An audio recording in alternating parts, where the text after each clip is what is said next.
Alright, what's up everybody? Back with another edition of Everyday Hoops. Hope you guys are having a good one. Today, we're doing the third episode of the new series, The Look-In. If you haven't watched the first two episodes, go watch them. It's about the Detroit Pistons to San Antonio Spurs. And today's one is going to be about the Houston Rockets. And I got some stuff to say about the Houston Rockets. I feel like this offseason needs to go perfectly for them. And I'll explain why. If you do have the content, consider subscribing, like, turn notifications, all stuff like that. Really appreciate it. We're about to hit the playoff time, play-in time, and it's gonna get really, really, really fun. We're ready for it. I'm ready for it. But yeah, let's not waste any more of your time. Let's get right into it. So looking at the Houston Rockets this season, they finished 22-60, winning their last game against the Washington Wizards. Finished 14th in the Western Conference. They weren't last. So that should be an applause for them, I guess. Actually, no, maybe it shouldn't be an applause because they didn't finish as the worst record. So maybe is that a boo?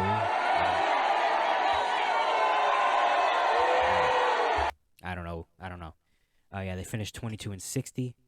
Tied for the worst record in the West, but they had the tiebreaker over San Antonio. San Antonio finished worse than them. The third worst team in the league.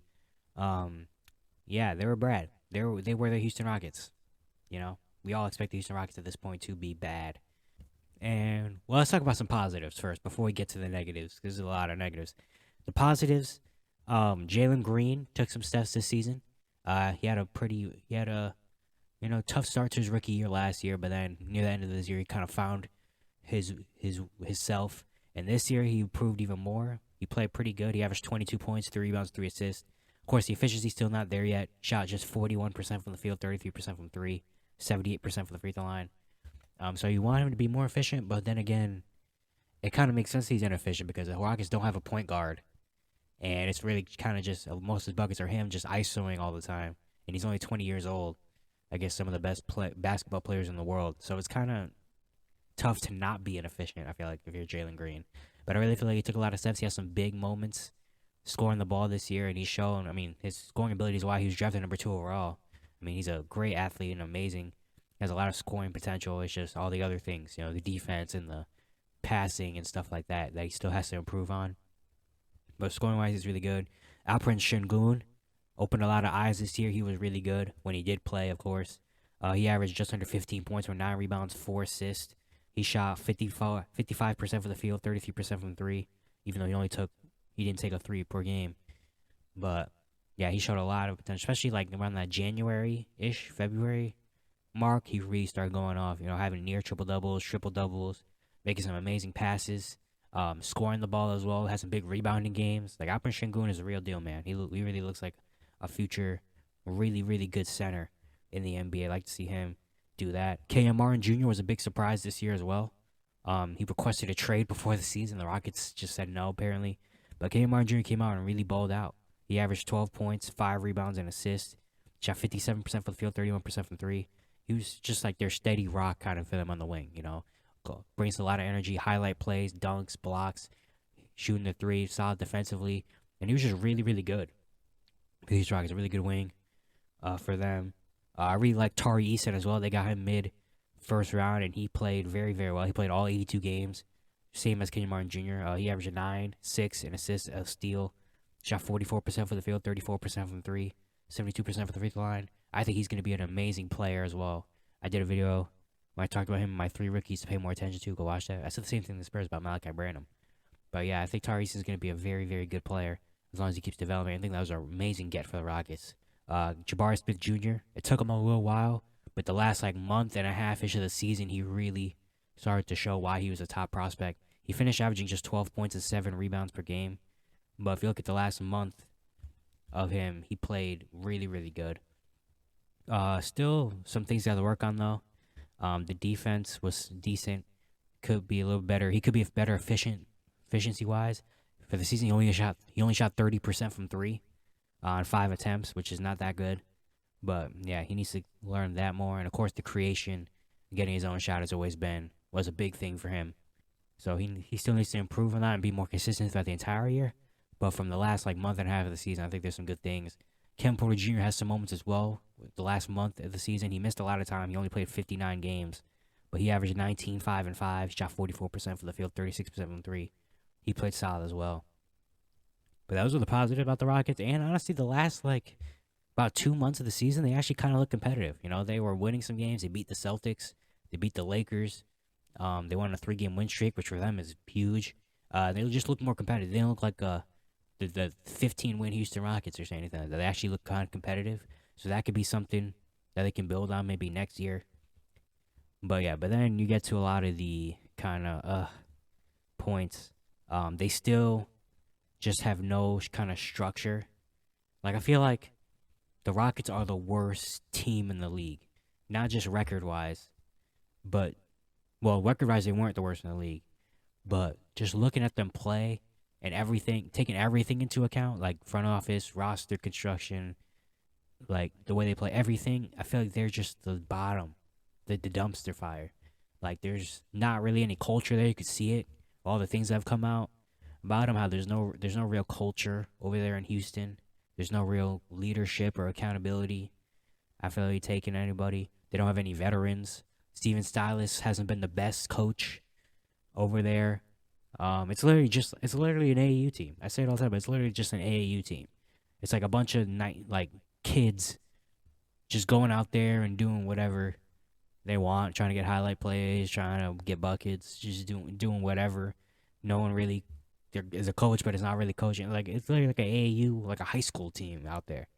Like, there's no real structure to it. It's just they're going out there and just playing and doing whatever they want, and that needs to change. Especially if it won't just help, it'll help everything if they do that. But yeah, Steven Silas will not be coming back. He will not be. The Rockets will not be picking up his option for next year, so he's going to be probably going back to an assistant coach role. It's a tough job to get from the start. Honestly, Steven Silas, he came in with James Harden and Christian Wood and left with Jalen Green and Jabari Smith Jr. It was a very wild ride for Steven Silas in Houston. He's probably going back to assistant coach role, which is crazy that the Rockets, Shams tweeted that out. The Rockets were firing him. The game wasn't even finished. There was still like 20 seconds, and Shams like, I gotta get it off. Gotta be the first to tell him. But yeah, hopefully he goes back to assistant coach role and goes to a good team and gets a lot better. Cause yeah, they gotta run away from Houston, Steven. Yeah, there's no structure. And they haven't really shown. The worst thing about it is they haven't really shown much improvement. Like, usually in rebuilds, like, of the first year, maybe 2 years is pretty bad, but then after the third year, maybe the end of the second year, it's like, okay, there's something there though. There's something building. You can see something. They get a little bit more competitive. They see something. The Rockets, hasn't really shown anything with that. You know? But the Rockets, of course, the last month and a half, they've shown kind of a little more competitive nature, which could be the spark of that. But they haven't really shown anything, like, to be like, oh, okay, the Rockets are coming. Or, like, they haven't shown anything about that, you know? Which is a big step in rebuilds. They haven't really done that. Yeah, it's just they have to work out a lot in Houston, man. Rafael Stone's got to figure out something.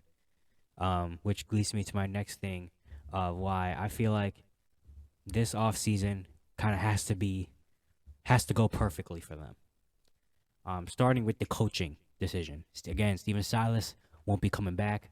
Some of the candidates named, Nick Nurse has been in talks because after the end of the season in Toronto, he's going to step some time away to figure things out and see if he actually wants to continue being the coach of the Raptors or not. Ime Udoka has been a name that's been coming up. Again, of course, we all know the situation with him in Boston. Joe Mazzulla took over and they look good, so he's not going to be coming back to Boston, so he will be free to roam and go to another team. So he's a name that has been on lists. Another name was Kenny Atkinson, the Warriors assistant. Kenny Atkinson was actually supposed to go to Charlotte last year and be their coach, but then at the last second he kind of backed down. Was like, you know what, I'm going to stay in Golden State, which is probably better for him. But Kenny Atkinson, and another one, Frank Vogel, former NBA champion, coach of the Lakers. He coached the Pacers, historic, most notably, going to Houston. But I feel like the Rockets are they're leading in the right direction. Usually with young teams, they try to bring in young coaches. They try to kind of grow the team. But I feel like from the Rockets standpoint, they can't have that. They've already, if they would have brought in a young coach a few years ago, but instead of Steven Silas, That would have been great. But I feel like right now, the Rockets, they need a coach like a Nick Nurse or even a coach that's been there, done that before, to kind of show these guys the ropes and just a leader as a coach. Not they can't bring in a new guy that had no coaching experience and just gonna come in and try to figure things out. I feel like the Rockets need a guy that has already been there, that's been coaching for a couple years, already has some time, experience under his belt that can come in and help these guys out right away. You know, kind of a power leader. That's the one thing they gotta hit on. Next is the NBA draft. Of course, they're gonna be in the. They have the highest position to be to have a top four pick. They could potentially fall out depending on things, but I honestly feel like they are the team that is most desperately needs to land in the top two. I feel like with what's been going on, looking at the team and the structure and everything of it, I feel like they're the team that's most desperately needing of a top two pick. I feel like anything after two or potentially maybe three, depending on how things go out, I feel like would be a fail for the Rockets. Of course, if they get Wemby, that changes a lot of things. You get Wemby there, a talent like that, with Jalen Green, Jabari Smith, it'll be very tough to see how things work out if they do get Wemby with Sengun and Jabari Smith. Maybe one of those two guys is gone. Trade them, maybe get some more value, talent for them, some picks or something, or maybe they try to play all three of them.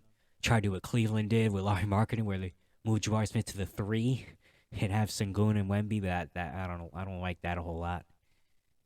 And then I think School Henderson would be the perfect guy for Houston. We all know Houston doesn't have a point guard. Kevin Porter Jr. is more of a 2 guard that can handle the ball, but Kevin Porter Jr. is not a real point guard. So I think School Henderson is like the perfect guy that Houston needs, and that would really change a lot. If School Henderson goes to Houston, the Rockets land him. I think that it changes a lot for Houston. You know, it's still going to be a young guy that needs to learn, obviously, but at least it's actually a guy that is a point guard. You know, it can grow as a point guard with like Jalen Green and Sengun and them.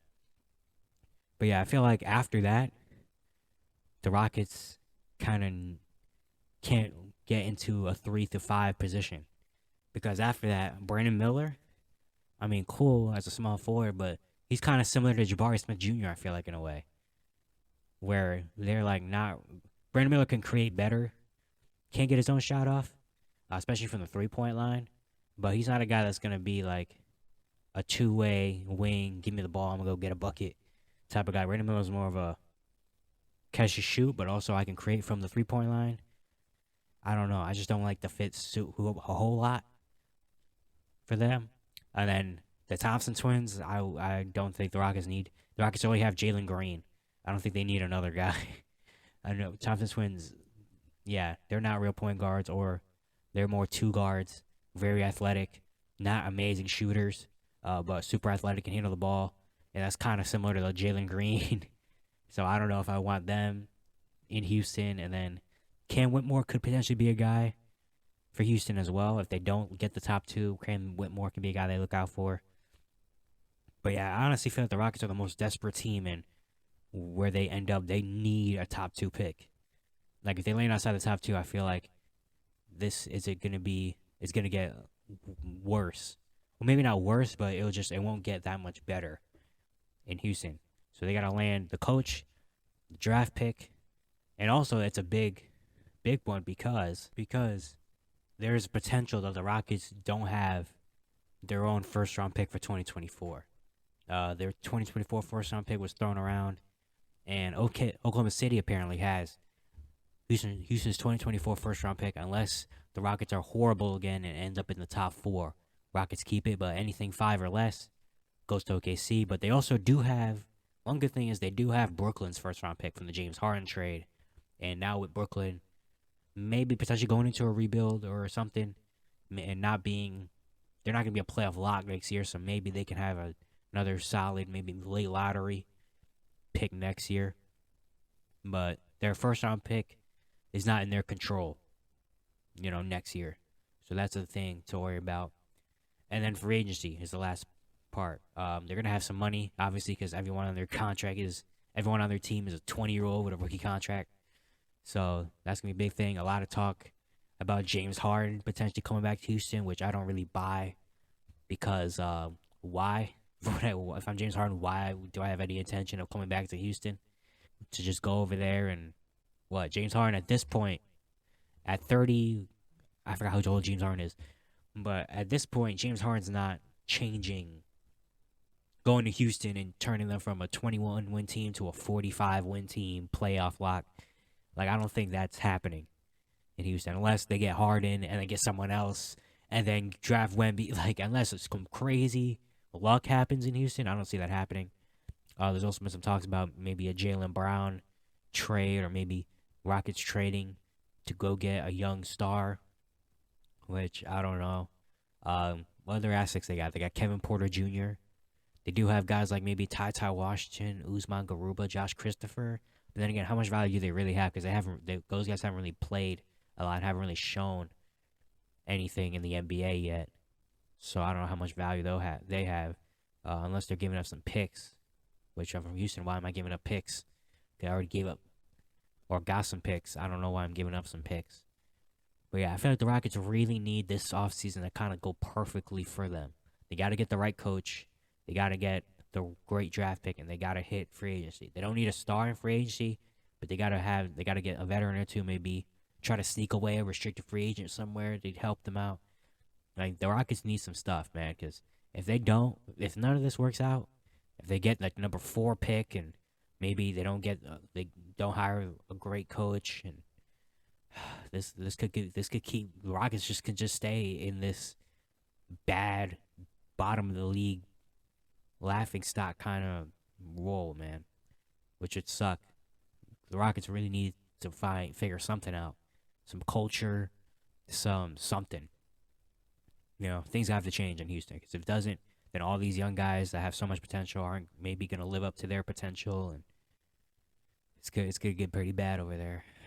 But we're rooting for Houston, seeing what they. Hopefully things turn out well for them, but we just got to see what happens.